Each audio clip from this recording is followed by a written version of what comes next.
care of the minutes and the hours will take care of themselves. Now, I would like to call students of Grade-VIII-A to come and tell us something about time management.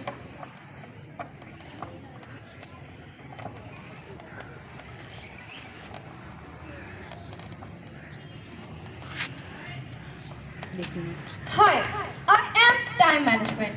I'm a process of planning and controlling how much time to spend on specific activities. Good time management enables us to complete more in a shorter period of time, lower stress, and leads to success. Let's look at some ways to manage time effectively. Set goals that are achievable and measurable. Prioritize tasks based on importance and urgency. Setting a time for completing tasks helps you be more focused and efficient. Allow some break time between your tasks to refresh yourself and clear your mind. Utilize your calendar for long-term time management. I am the key to achieving goals, so plan wisely and prioritize tasks. Thank you.